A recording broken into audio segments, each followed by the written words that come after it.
이제 다 같이 일어나셔서 영과 진리로 주일 예배를 하나님께 드리시겠습니다.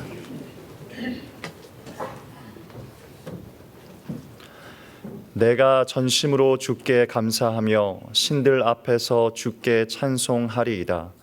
내가 주의 성전을 향하여 예배하며 주의 인자하심과 성실하심으로 말미암아 주의 이름에 감사하오리니 이는 주께서 주의 말씀을 주의 모든 이름보다 높게 하셨습니다. 아멘.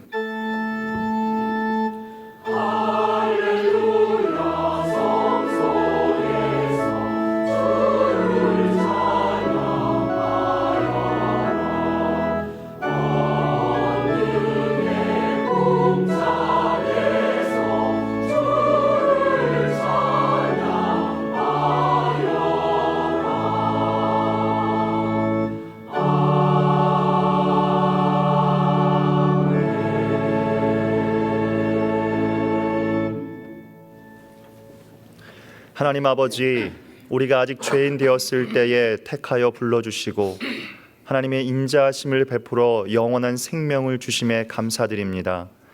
우리의 지난 삶과 믿음을 돌아보면 오늘까지의 모든 것이 측량할 수 없는 하나님의 풍성한 은혜였음을 고백하며 오늘도 예배의 자리로 나아갑니다. 그러나 우리의 한 주간을 생각할 때 우리가 하나님의 자녀된 본분을 망각하고 육신의 정욕과 안목의 정욕, 이생의 자랑과 같은 세상을 향한 헛된 욕심이 있음을 발견합니다. 또한 세상 속에서 삶의 예배를 온전히 드리지 못하였음을 회개합니다. 주님의 보혈로 덮어주시고 용서하여 주시옵소서. 오늘 이 시간 형식적인 예배가 아니라 우리의 마음을 다한 예배, 전심으로 드리고자 하는 우리의 마음을 기쁘게 받아주시고 인자하시며 성실하신 하나님을 만나는 은혜의 자리가 되게 하여 주시옵소서. 예수님의 이름으로 기도드리며 이제 우리 모두 주님께서 가르쳐 주신 기도를 감히 주님의 이름으로 담대히 드리오니, 하늘에 계신 우리 아버지여, 이름이 거룩히 여김을 받으시오며 나라의 임하옵시며 뜻이 하늘에서 이룬 것 같이 땅에서도 이루어지이다. 오늘날 우리에게 일용할 양식을 주옵시고 우리가 우리에게 죄 지은 자를 사하여 준 것 같이 우리 죄를 사하여 주옵시고 우리를 시험에 들게 하지 마옵시고 다만 악에서 구하옵소서. 대개 나라와 권세와 영광이 아버지께 영원히 있사옵나이다. 아멘.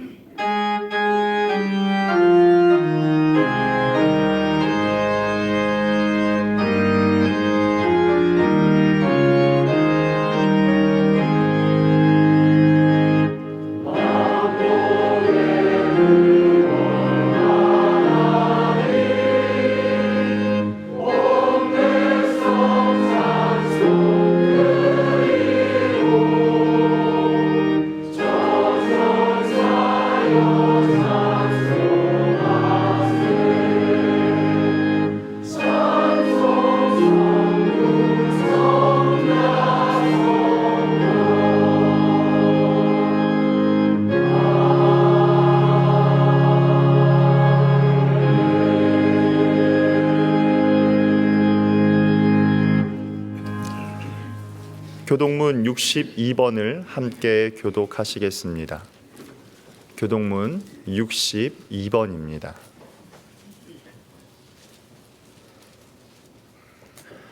여호와여, 내 기도를 들으시며 내 간구에 귀를 기울이시고 주의 진실과 의로 내게 응답하소서. 주의 종에게 심판을 행하지 마소서. 주의 눈앞에는 의로운 인생이 하나도 없나이다. 원수가 내 영혼을 핍박하며 내 생명을 땅에 엎어서 나로 죽은 지 오랜 자같이 나를 암흑 속에 두었나이다. 그러므로 내 심령이 속에서 상하며 내 마음이 내 속에서 참담하니이다. 내가 옛날을 기억하고 주의 모든 행하신 것을 읊조리며 주의 손이 행하는 일을 생각하고 주를 향하여 손을 펴고 내 영혼이 마른 땅같이 주를 사모하나이다. 여호와여, 속히 내게 응답하소서. 내 영이 피곤하니이다.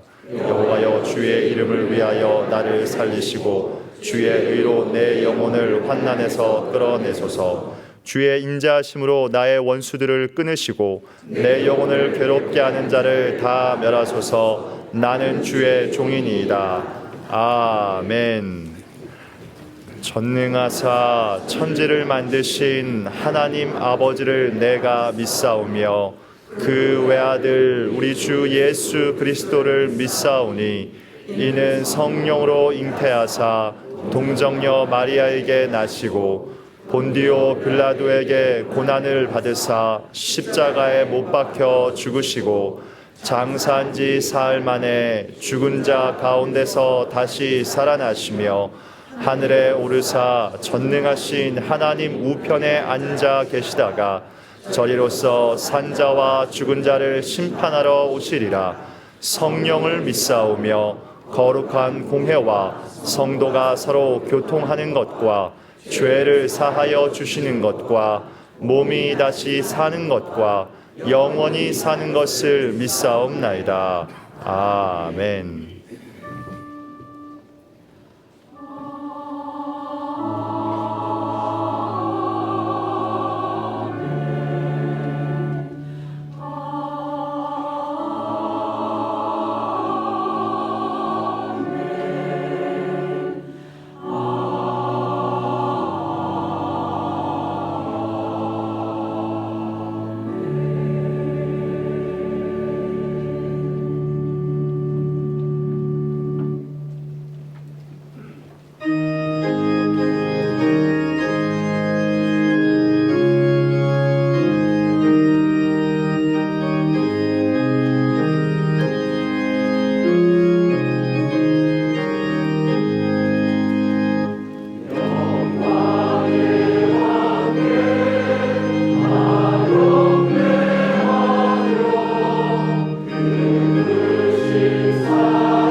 사랑과 은혜가 충만하신 아버지 하나님, 오늘 이 시간도 저희를 사랑하시어 모두 함께 예배의 자리에 있게 해주심을 진심으로 감사드립니다. 세상이 험하여 주님께 향한 믿음을 지키기도 힘이 들며 또한 수많은 유혹들로 인간의 바닥까지도 보이게 되는 죄성이 가득한 욕망 덩어리로 만들어가고 있습니다. 끊임없는 죄성을 보이는 너무나 부족한 인간이기에 저희를 참으로 불쌍히 긍휼히 여기시어 용서하여 주시기를 간구합니다. 이 땅의 저희들에게 생명을 허락하셨으니 호흡이 다하는 그날까지 주어진 소명을 다 이루는 사명자의 삶을 살아가게 하시옵고, 저희의 삶이 다하는 그날까지 주님과 동행하는 삶을 주님의 자녀로서 진실되게 살아갈 수 있게 도와주시옵소서. 각자의 환경과 처지가 다른 모습은 있을지라도 서로 다름을 인정함으로 주님 안에서 모두가 하나가 되며 함께 공동체 안에서는 이념도 가치관도 철학도 그 어떤 욕망도 주님 앞에 존재하지 않게 하시며, 서로의 생각은 다를지라도 주님 안에서 사랑으로 서로를 용납하는 성숙한 그리스도인이 되게 하여 주시옵소서. 100주년 기념교회가 한국 기독교 200년을 향한 바른 길닦기의 사명을 다하는 선구자적 길을 가게 하시옵고, 또한 이 나라의 바른 길을 위하여 쉬지 않고 기도하는 수고를 게을리하지 않는 그리스도인이 되게 하여 주시옵소서. 우리의 삶이 어렵고 고통스러울지라도 세상과 타협하지 않으며 주님께서 중심이 되어 주시는 그 믿음으로 당당히 나아갈 수 있게 도와주시옵소서. 먹고 마시며 즐거울 때도 슬플 때도 그 중심을 잃지 않게 하시며, 죽었던 저희를 살리신 독생자 예수 그리스도의 십자가 보혈의 피가 저희를 율법 안에서 자유케 하셨으니 그 사랑을 함께 따라갈 수 있게 해주시며, 또한 서로를 깊이 사랑할 수 있게 도와주시기를 간구합니다. 오랫동안 수많은 세월과 삶 속에서 간섭하시고 역사하시는 주님, 저희 모두가 세상의 욕망이 아닌 그리스도 예수께 잡힌 바 된 그것을 잡으려고 달려가는 복 있는 삶을 살아가게 하여 주시옵소서. 오늘 이 예배에 울리는 찬양과 기도와 말씀이 모두 함께 더불어 온전히 연합되기를 간구하며, 이 모든 말씀 우리 주 예수님의 이름으로 간절히 기도드립니다. 아멘.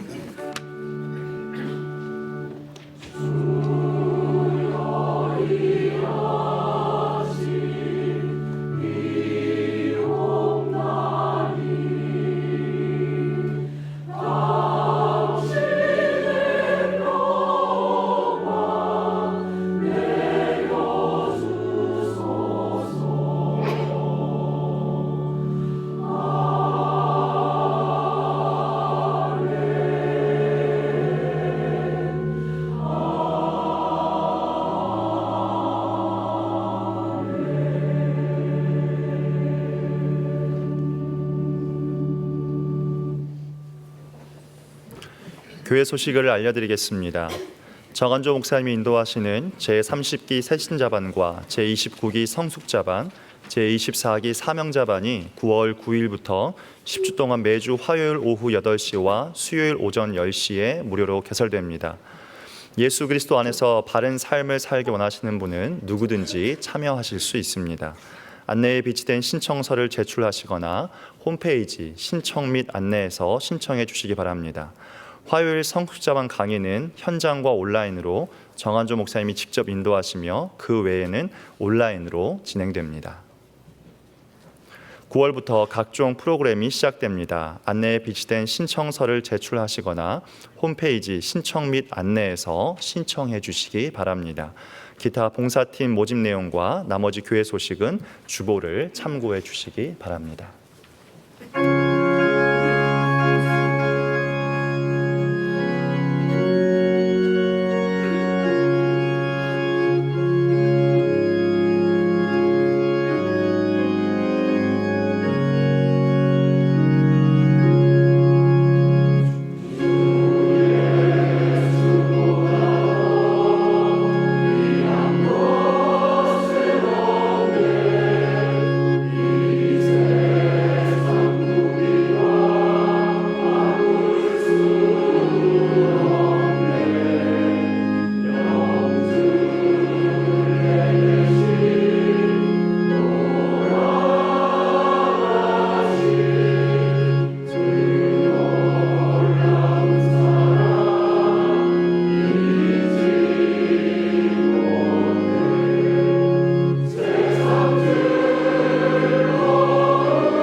오늘 우리에게 주시는 하나님의 말씀은 에베소서 4장 7절에서 12절입니다. 신약성경 313쪽입니다. 에베소서 4장 7절에서 12절입니다. 제가 봉독하겠습니다. 우리 각 사람에게 그리스도의 선물의 분량대로 은혜를 주셨나니 그러므로 이르기를 그가 위로 올라가실 때에 사로잡혔던 자들을 사로잡으시고 사람들에게 선물을 주셨다 하였도다. 올라가셨다 하였은즉 땅 아래 낮은 곳으로 내리셨던 것이 아니면 무엇이냐. 내리셨던 그가 곧 모든 하늘 위에 오르신 자니 이는 만물을 충만하게 하려 하심이라. 그가 어떤 사람은 사도로, 어떤 사람은 선지자로, 어떤 사람은 복음 전하는 자로, 어떤 사람은 목사와 교사로 삼으셨으니 이는 성도를 온전하게 하여 봉사의 일을 하게 하며 그리스도의 몸을 세우려 하심이라. 아멘.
바울은 에베소에 있는 그리스도인들에게 6장 분량의 편지 에베소서를 보냈습니다. 그 내용은 두 부분으로 나뉘어 있습니다.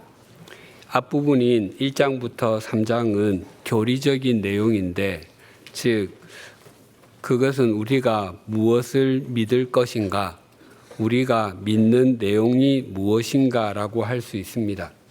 그리고 뒷부분인 4장부터 6장은 실천적인 내용인데, 그것은 우리가 어떻게 살 것인가, 즉 하나님께서 우리에게 요구하시는 삶은 무엇인가라고 할 수 있습니다.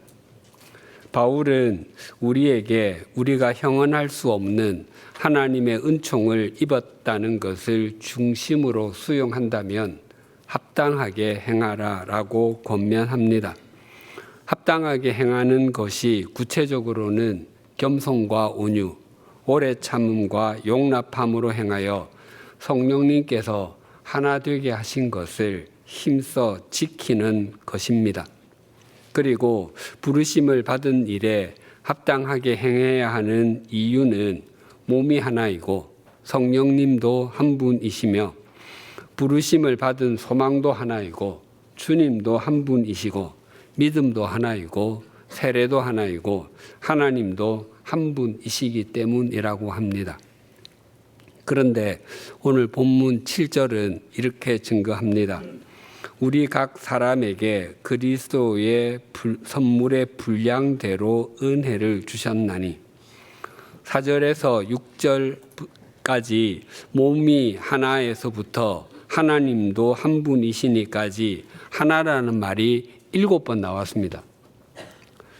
그러나 우리에게 주어지는 은혜는 각 사람에게 분량대로 주셨다라고 합니다. 지난주에도 살폈습니다. 달란트 비유에서 주인이 여행을 떠나면서 종들에게 각각 그 재능대로 서로 다른 양의 달란트를 주었습니다. 그래서 그들에 대한 평가도 각각 이루어졌습니다. 우리에게 주어진 은혜, 즉 은사, 역할이 결코 동일하지 않습니다. 3절에서 평안에 매는 줄로 성령이 하나 되게 하신 것을 힘써 지키라고 말씀합니다. 만약 모든 사람이 동일한 종류의 은혜, 은사를 받고 또한 동일한 종류의 은혜, 정도의 은혜, 은사를 받았다면 하나 되게 하신 것을 힘써 지킬 필요가 없을 것입니다. 하나님께서 우리를 획일, 즉 유니포머티하게 지으신 것이 아니며 다양성 속에 일치를 이루어 가도록 지으셨습니다. 그래서 자신이 다른 사람과 똑같아지기를 원하거나 다른 사람이 자기와 똑같아지기를 원하는 것은 바른 믿음의 태도가 아닙니다. 물론 주님을 우리 믿음의 목적으로 삼고 주어진 삶의 자리에서 신실한 삶을 살아내야 하는 것에는 우리가 모두 동일해야 합니다. 하지만 그 방법과 과정은 다 다릅니다. 우리 모두가 하나님께로부터 동일한 유니폼이나 같은 제복을 입고 동일하게 행하도록 부름을 받지는 않았습니다. 획일이 아니라 일치, 하나됨이어야 하는 것은 교회도 동일합니다. 만약 어떤 교회에서 우리는 선교에 목숨을 거는 교회입니다. 우리 교회 교인이라면 적어도 2, 3년에 한 번씩은 해외로 나가 복음을 전해야 합니다라고 목소리를 높인다면 그것은 분량대로 은혜를 주신 것을 망각한 것입니다.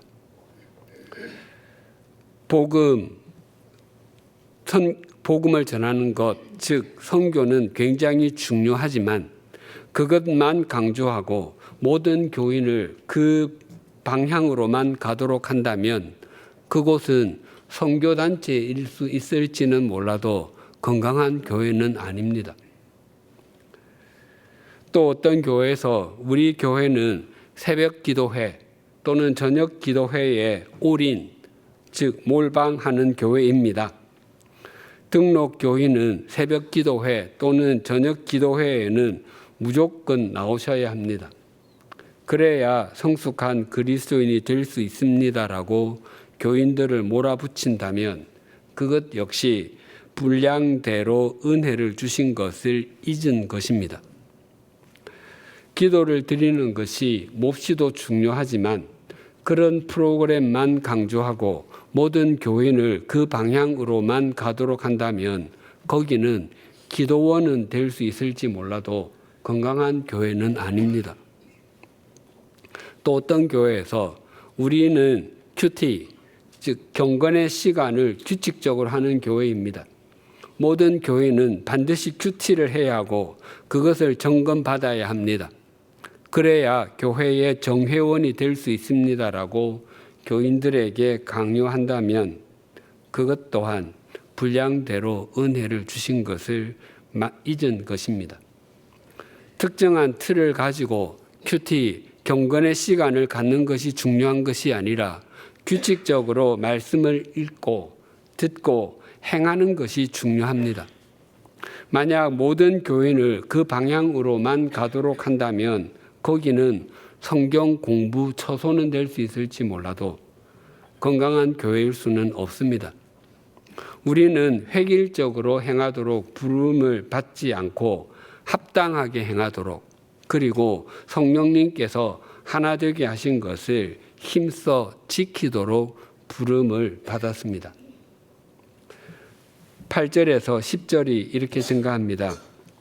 그러므로 이르기를 그가 위로 올라가실 때에 사로잡혔던 자들을 사로잡으시고 사람들에게 선물을 주셨다 하였도다. 올라가셨다 하였은즉 땅 아래 낮은 곳으로 내리셨던 것이 아니면 무엇이냐.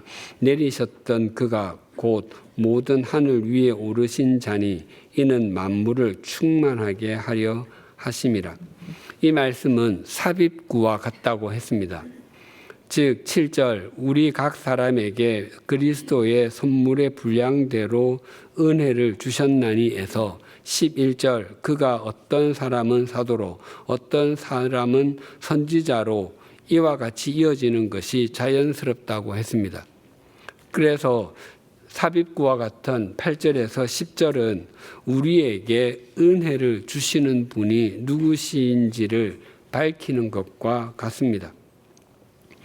고대의 전쟁에서 전승한 왕이나 장군들이 돌아올 때 패전국의 왕과 군인들을 묶어서 끌고 왔고 환호하는 사람들에게 전리품을 던져주곤 했는데 우리에게 선물을 주시는 분 그리스도께서도 영원한 승리자이심을 강조하는 것입니다. 또한 그분은 본래 하늘 위에 계시는 분, 천지 만물을 창조하신 창조주이시지만 땅 아래 낮은 곳까지 성육신 즉 사람으로 오셨을 뿐만 아니라 심지어 지옥에까지도 내려가셨다가 하늘 위에 오르신 분이심을 힘주어 말씀합니다. 즉 우리에게 은혜를 나누어 주시는 예수 그리스도는 온 우주를 통치하시는 분이신 것을 강조하는 것입니다. 11절이 이렇게 증가합니다. 그가 어떤 사람은 사도로 어떤 사람은 선지자로 어떤 사람은 복음 전하는 자로 어떤 사람은 목사와 교사로 삼으셨으니 7절에서 말한 은혜는 우리가 아는 조건 없이 베풀어 주시는 사랑 또는 자격 없는 자에게 주어진 긍휼과 같은 의미가 아니라 본문에서는 사도, 선지자, 복음 전하는 자, 목사와 교사와 같은 직분 또는 직책, 역할, 은사 등을 뜻합니다. 11절의 직분, 역할들은 교회에서 주로 가르치는 일을 하는 사람들입니다. 그 첫 직분은 사도입니다. 사도, 아포스톨로스는 보내다라는 뜻의 동사 아포스텔로에서 왔습니다. 그런데 아포스텔로는 특별한 목적을 위해 파견하거나 보내는 사람을 대신해서 파견할 때 사용한 동사입니다. 그래서 사도는 그리스도의 대사라고 할 수 있습니다. 우리 역시 이 세상 속에 주님의 증인으로 보내심을 받은 사람들이란 의미에서 이 시대의 사도들이라고 할 수 있습니다. 그러나 2000년 전 신약 성경이 기록될 당시에는 아무나 사도로 불릴 수 없었습니다. 예수님께서 이 땅에 계시는 동안 주님의 부르심을 받은 12사도 가운데 예수님을 배신했던 가룟 유다는 자살로 자신의 생을 마감했습니다. 그래서 예수님께서 승천하신 이후에 초대교회는 가룟 유다를 대신할 사도 한 명을 보선해야 했는데 그때 베드로가 사도로 보선될 사람의 자격을 다음과 같이 제한하였습니다.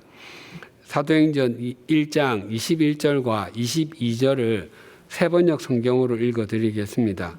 그러므로 주 예수께서 우리와 함께 지내시는 동안에 곧 요한이 세례를 주던 때로부터 예수께서 우리를 떠나 하늘로 올라가신 날까지 늘 우리와 함께 다니던 사람 가운데서 한 사람을 뽑아서 우리와 더불어 부활의 증인으로 삼아야 할 것입니다. 사도로 보선될 수 있는 사람은 예수님께서 세례자 요한으로부터 세례를 받으실 때부터 예수님께서 승천하실 때까지, 즉 예수님의 공생의 기간 처음부터 마지막까지 예수님과 함께한 사람이어야 하고 남아있는 11사도와 함께 동행한 사람이어야 했습니다.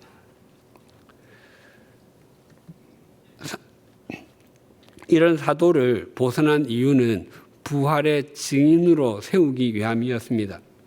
베드로가 제시한 그 기준에 의해 선출된 사람이 마띠아였고 초대교회는 마띠아를 포함한 예수님의 직계 제자 12명만 사도로 불릴 수 있었습니다. 그 이후에는 더 이상 이론적으로는 사도가 세워질 수 없었습니다. 주님께서는 이미 이 땅을 떠나 승천하셨기에 주님께서 이 땅에 계시는 동안 반드시 주님과 동행했던 자라야 한다는 사도의 조건을 더 이상 충족시킬 수 없었기 때문입니다. 그런데 예수 그리스도께서는 약 4년이 지난 후에 당신의 부활의 증인을 삼기 위해서 또 한 명의 사도를 부르셨습니다. 바로 바울이었습니다. 마띠아를 뽑을 때처럼 사도 중에 한 명이 결혼되었기 때문이 아니었습니다. 아직 12명의 사도가 시퍼렇게 살아있는데도 사울을 새롭게 부르신 것입니다. 사실 사울은 예수 그리스도에게는 적대적이었고 그의 가르침을 따르는 사람은 남녀를 가리지 않고 결박하여 예루살렘으로 끌고 오기 위해서 다메섹으로 향하고 있었음에도 그를 부르셔서 당신을 위한 그릇으로 삼으셨습니다. 그 이유는 12명의 사도 중에서 예수님의 말씀에 순종하여 유대와 사마리아를 넘어서 땅끝까지 가며 부활의 증인으로 나아간 사람이 아무도 없었기 때문입니다. 신약 성경에서 사도로 불림을 받았던 사람은 마띠아를 포함한 예수님의 제자 12명과 바울, 바나바, 그리고 예수님의 동생 야고보 정도입니다. 두 번째 직분은 선지자입니다. 선지자 또는 예언자의 문자적인 의미는 미리 말하는 사람입니다. 그런데 그가 미리 말하는 사람이 될 수 있는 것은 하나님께서 그에게 말할 내용을 맡겨주셨기 때문입니다. 하나님의 말씀을 듣는 사람들의 입장에서는 하나님의 말씀을 먼저 받은 사람들이 선지자 또는 예언자가 맞습니다. 시간 순서상으로 보면 그렇습니다. 그러나 시공을 초월하시는 하나님께 선지자 또는 예언자는 그저 말씀을 맡은 사람입니다. 그들은 말씀을 맡았기 때문에 말씀을 전하는 사람들입니다. 그래서 예언자라는 한자도 예언자 미리 예자가 아니라 예언자 맡을 예자를 쓰는 것이 더 적절해 보입니다. 사실 우리 그리스도인은 세상 사람들 앞에서는 모두 다 선지자입니다. 왜냐하면 우리는 하나님의 말씀을 세상 사람들보다 먼저 받았고 세상 사람들을 위해 말씀을 맡았기 때문입니다. 에베소서 2장 20절이 이러합니다. 너희는 사도들과 선지자들의 터 위에 세우심을 입은 자라 그리스도 예수께서 친히 모퉁이 돌이 되셨느니라. 구약시대의 선지자들이 주로 이스라엘 백성에게 하나님의 말씀을 전했다면 신약시대의 선지자들은 주로 교회 속에서 하나님의 말씀을 전한 것으로 보입니다. 또한 신약 성경에서 선지자들은 사도들과 함께 등장합니다. 그래서 선지자들은 사도들과 함께 교회를 세워가는 두 기둥 또는 두 바퀴와 같은 역할을 한 것으로 여겨집니다. 신약 속의 선지자는 바울의 전도 동력자인 유다와 실라가 대표적입니다. 세 번째 직분은 복음을 전하는 자입니다. 이들은 아직 복음이 전해지지 않은 곳에 가서 예수 그리스도의 복음을 전하는 사람들을 가리킵니다. 물론 우리 그리스도인은 세상 사람들에게 말과 삶으로 복음을 전하는 사람입니다. 복음을 전하는 자는 신약 성경의 본문 외에 2번 더 기록되어 있는데 모두 전도자로 번역되었습니다. 사도행전 21장 8절입니다. 이튿날 떠나 가이사랴에 이르러 7 집사 중 하나인 전도자 빌립의 집에 들어가서 머무니라. 또 디모데후서 4장 5절입니다. 그러나 너는 모든 일에 신중하여 고난을 받으며 전도자의 일을 하며 내 직무를 다하라.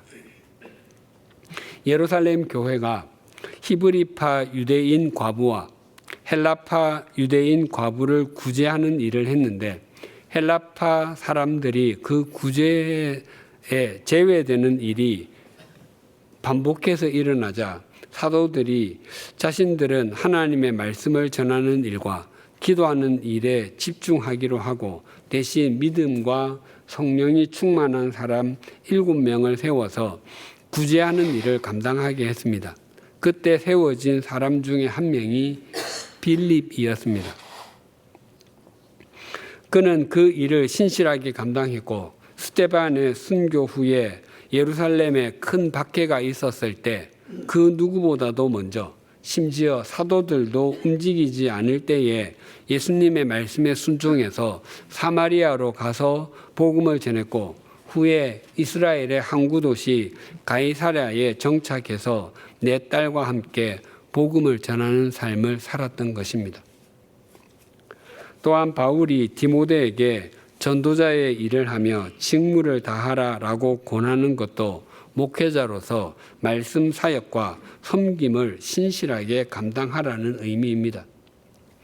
이 세 직분, 사도와 선지자, 복음을 전하는 자는 하나님의 말씀인 성경이 완전히 정해지지 않았을 때에 있었던 것이고 지금은 사라진 직분 또는 역할입니다. 네 번째 직분은 목사와 교사입니다. 여기에서 목사는 특히 양을 돌보다 보호하다에서 온 말입니다. 그래서 양치기, 목자, 가축치기의 의미입니다.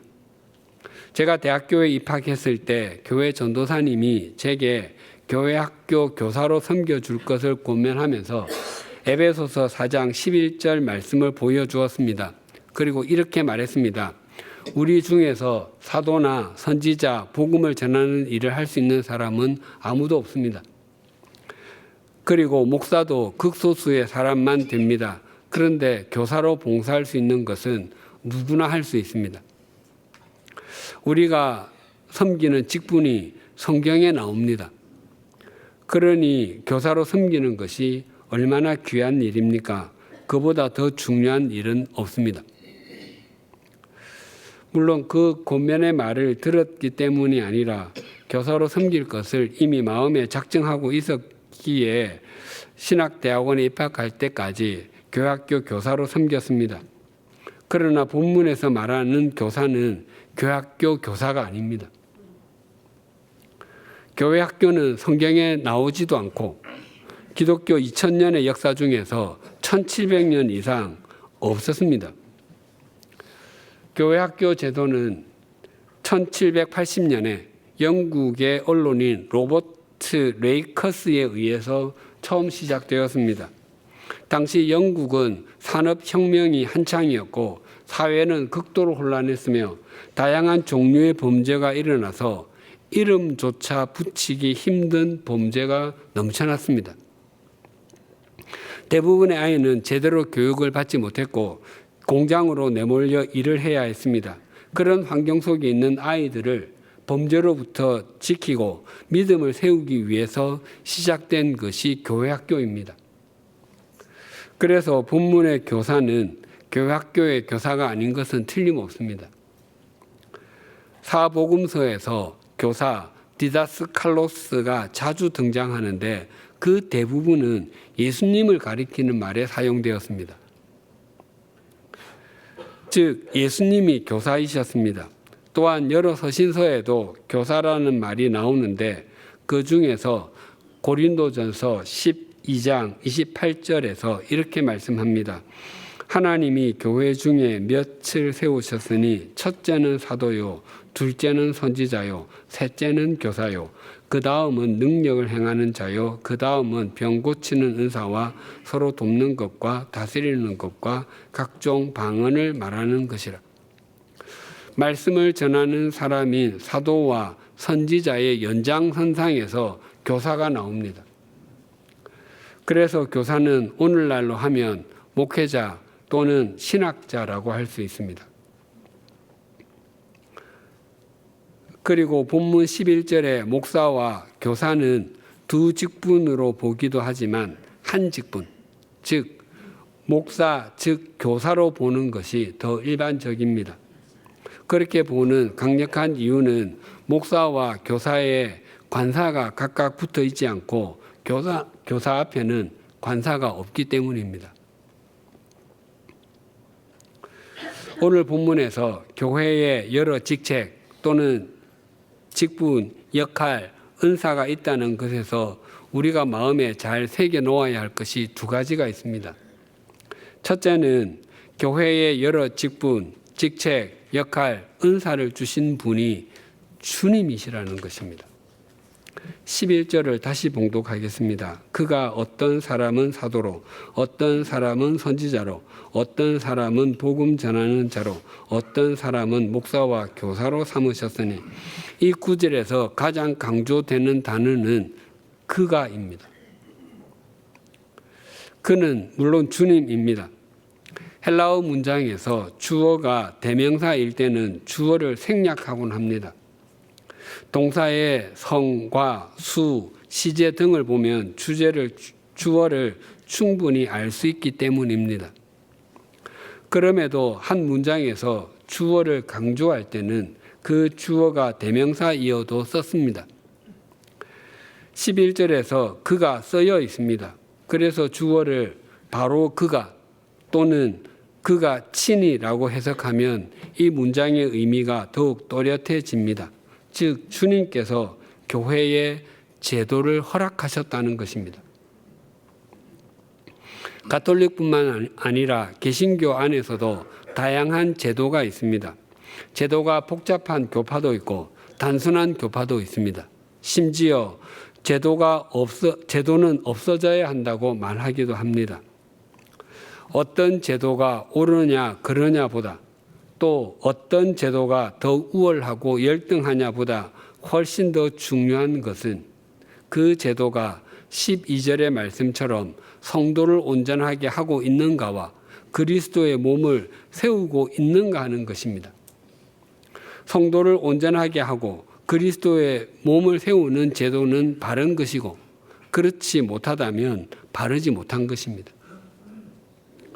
둘째는 교회에는 참 다양한 직분, 직책, 역할, 은사가 있다는 것입니다. 오늘 본문에는 선물을 받은 교회의 지도자의 4가지 역할이 나와 있지만 여러 성경은 그리스도인들에게 주어진 다양한 선물, 은사, 역할에 대해서 증거합니다. 로마서 12장 6절에서 8절이 이러합니다. 우리에게 주신 은혜대로 받은 은사가 각각 다르니 혹 예언이면 믿음의 분수대로 혹 섬기는 일이면 섬기는 일로 혹 가르치는 자면 가르치는 일로 혹 위로하는 자면 위로하는 일로 구제하는 자는 성실함으로 다스리는 자는 부지런함으로 긍휼을 베푸는 자는 즐거움으로 할 것이니라. 또 고린도전서 12장 4절에서 11절은 이러합니다. 은사는 여러 가지나 성령은 같고 직분은 여러 가지나 주는 같으며 또 사역은 여러 가지나 모든 것을 모든 사람 가운데서 이루시는 하나님은 같으니 각 사람에게 성령을 나타내심은 유익하게 하려 하심이라. 어떤 사람에게는 성령으로 말미암아 지혜의 말씀을, 어떤 사람에게는 같은 성령을 따라 지식의 말씀을, 다른 사람에게는 같은 성령으로 믿음을, 어떤 사람에게는 한 성령으로 병 고치는 은사를, 어떤 사람에게는 능력 행함을, 어떤 사람에게는 예언함을, 어떤 사람에게는 영들 분별함을, 다른 사람에게는 각종 방언 말함을, 어떤 사람에게는 방언들 통역함을 주시나니 이 모든 일은 같은 한 성령이 행하사 그의 뜻대로 각 사람에게 나누어 주시는 것이라. 교회 안에는 이렇게 많은 은사, 직책, 역할, 섬김이 있습니다. 물론 이것 외에도 훨씬 더 많은 은사가 있습니다. 주님께서 우리에게 분량대로 은혜, 즉 은사, 선물을 주셨다고 하시는데, 그렇다면 우리가 받은 은혜, 은사가 무엇인지 어떻게 알 수 있겠습니까? 한때 한국 교회에서 영적 은사를 발견하는 법, 은사 개발 훈련, 은사 학교 등의 프로그램이 유행했던 적이 있었습니다. 20가지 내외의 은사들을 나열하고 그 은사들의 특징과 장점에 대해서 나눈 후에 자신이 받았다고 생각하는 은사를 중심으로 섬기는 것입니다. 즉, 당신이 받은 은사가 무엇인지 발견하십시오. 그러면 당신이 어떤 사역을 할 것인지 알게 될 것입니다. 라고 요약할 수 있습니다. 그러나 그것은 자신이 받은 은사를 알게 되는 바른 방법이 아닙니다. 그것을 거꾸로 해야 자신이 받은 분량의 은사를 정확하게 알게 됩니다. 어떤 분야든 실제로 섬겨보지 않으면 자신이 그 분야를 잘할 수 있는지 없는지, 어느 정도로 할 수 있는지 알지 못합니다. 저는 우리 교회에서 영성 담임 목사로 섬기고 있습니다. 하나님께서 저를 설교자로 성경을 가르치는 사람으로 교회를 통해서 세워주신 것입니다. 제가 처음부터 이런 사역에 은사가 있다는 것을 알았겠습니까? 결코 그렇지 않습니다. 저는 하나님의 또렷한 부르심으로 대학을 졸업한 후에 신학대학원에 1992년에 입학했습니다. 그리고 그해 7월부터 사역을 시작했고 졸업 후에는 전임 사역자로 사역을 시작했습니다. 처음엔 제가 무엇을 잘할 수 있는지, 제가 무엇을 받은 은사가 무엇인지 잘 몰랐습니다. 신학대학원에서도 저는 제가 꼴찌 뒤에 있는 사람처럼 여겨졌습니다. 올해로 제가 신학대학원을 졸업한 지 꼭 30년이 지났습니다. 제가 우리 교회에 와서 교역자를 청빙하는 면접을 15년 이상을 했습니다. 제가 청빙 면접을 할 때마다 생각하곤 합니다. 30년 전으로 돌아가 제가 100주년 기념교회에 이력서를 내고 면접을 보게 되었을 때 그 면접을 하시는 분으로부터 당신이 좋아하고 잘하는 것은 무엇입니까? 라고 질문을 받으면 저는 특별히 대답할 말이 없는 것 같습니다. 아마 저는 성경 읽는 것을 좋아하고 교인들과 잘 지냅니다라고 답변할 것 같습니다. 그러면 저는 틀림없이 청빙에서 떨어질 것입니다. 제가 전임 사역을 교육 전임으로 시작했습니다. 그때 규칙적으로 했던 일 가운데 하나가 구역 성경 공부 교환을 타이핑하는 것이었습니다. 담임 목사님, 즉 이재철 목사님이 A4지에 쓴 펜으로 쓴 교환을 화요일 아침에 주시면 제가 그것을 타이핑을 했는데 그러면서 성경 공부 교환을 만드는 눈이 떠졌습니다. 전임 사역을 하면서 교회학교, 고등부, 소년부, 유년부 중에 한 부서와 청년대학부 등 두 부서를 맡으면서 여러 해 동안 주일에 서로 다른 내용의 설교를 2번씩 했습니다. 주중에는 교인들과 성경 책별 공부, 성경 묵상하기 등 한 과목씩 전임 사역 기간 내내 했습니다. 2001년부터 2007년까지 6년 동안 스위스 선교사로 파송되어 제네바 한인교회를 섬겼는데 일주일 중에 요일은 딱 2개, 주일과 수요일만 있는 것처럼 여겨졌습니다. 눈 뜨면 주일이고 눈 뜨면 수요일이었습니다. 그런 과정을 통해서 오늘 제가 여기에 있습니다. 물론 제가 설교를 잘 전하거나 성경을 잘 가르친다고 생각한 적은 단 한 번도 없습니다. 언제나 더 잘 그리고 더 제대로 전하지 못해서 눌림이 있습니다. 이런 섬김의 과정을 통해서 주님께서 제게 주신 은혜, 선물, 은사가 무엇인지 점점 또렷하게 알게 되었습니다. 주님께서 우리 모두에게 분량대로 은혜를 베풀어 주셨습니다. 그것이 무엇인지 확인하는 방법과 그것에 제대로 반응하는 방법은 우리에게 주어진 역할과 섬김에 먼저 순종하는 것입니다. 우리가 순종해 가다 보면 우리에게 주신 그 분량대로의 은혜가 무엇인지 점점 또렷하게 확인하여 가게 될 것입니다. 우리 모두 주님께서 우리 각자에게 분량대로 주신 은혜를 수용하고 그 은혜를 제대로 감당하기 위해서 우리 삶의 자리에서 우리에게 주어진 역할을 신실하게 감당하며 주님께 잡힌 바 된 그것을 잡으려고 달려가십시다.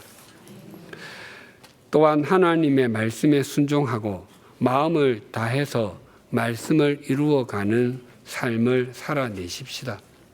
그러면 달란트 비유에서 5달란트와 2달란트를 받았던 사람이 들었던 그 음성이 바로 우리가 듣는 음성이 될 것입니다. 착하고 충성된 종아, 네가 적은 일에 충성하였음에 내가 많은 것을 내게 맡기리니 내 주인의 즐거움에 참여할지어다. 기도하시겠습니다. 하나님 아버지, 주인이 먼 길을 떠나며 종들에게 달란트를 나누어 주었습니다. 그것은 주인이 베푼 일방적인 은총이었습니다. 그러나 그들이 어떤 결과를 남겼는지는 전적으로 그들 각자가 어떤 삶을 살았는지에 따라 달랐습니다. 주인에게 칭찬을 듣는 사람도 있었지만 책망을 듣는 사람도 있었습니다. 우리가 이 땅에서 달려가야 할 길을 다 달리고 주님 앞에 서게 되었을 때 우리에게 분량대로 은혜를 주신 주님께 칭찬을 듣는 사람들이 되게 하여 주시옵소서. 우리가 우리의 나이만큼 살아왔지만 우리에게는 부족함과 연약함, 미련함과 아쉬움이 참 많습니다. 그럼에도 우리를 믿고 기다려 주심을 감사합니다. 우리의 삶의 결과는 우리에게 분량대로 주신 은혜에 대한 우리의 응답과 삶에 있음을 잊지 않게 하여 주시옵소서. 주님께로부터 분량대로 은혜를 받은 사람답게 우리를 머물게 하신 삶의 자리에서 주님께 잡힌 바 된 그것을 잡으려고 달려가게 하여 주시옵소서. 가정에서나 일터에서 교회에서나 세상에서 하나님의 섭리의 통로로 살아가며 하나님의 말씀에 순종하게 하여 주시옵소서. 그리하여 우리가 이 땅에서 마지막 숨을 내어쉬고 더 이상 들이마시지 못할 때 또한 우리의 뇌가 더 이상 작동하지 않을 때 우리가 서게 될 주님 앞에서 착하고 충성된 종이라 칭찬을 듣게 하여 주시옵소서. 예수님의 이름으로 기도드립니다. 아멘.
하나님 아버지, 형언할 수 없는 하나님의 은총을 우리에게 베푸심을 감사드립니다.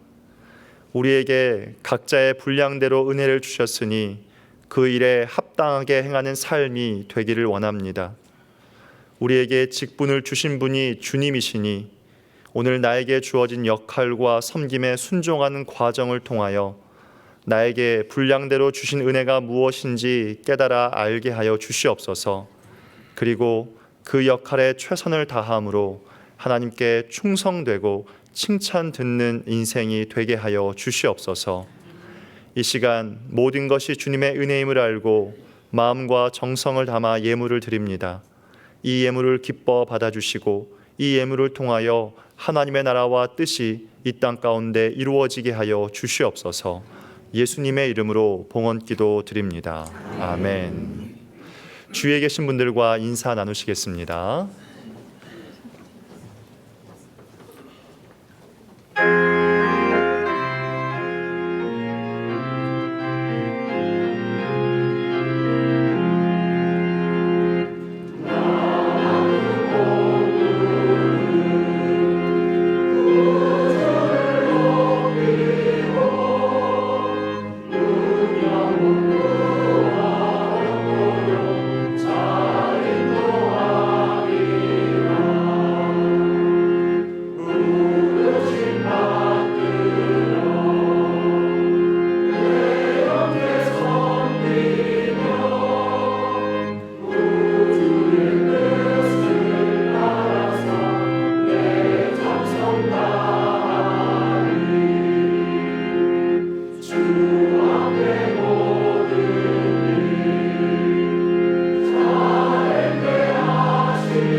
우리 주 예수 그리스도의 은혜와 하나님 아버지의 사랑과 성령님의 교통하심이 분량대로 주신 은혜를 발견하고 거기에 걸맞게 살기 위해서 주어진 삶의 자리에서 신실하게 살아내며 하나님의 섭리의 통로로 살아가기를 소망하고 결단하는 주님의 사람들과 100주년 기념교회 위에 지금으로부터 영원토록 함께 해 주시기를 간절히 축원하옵나이다.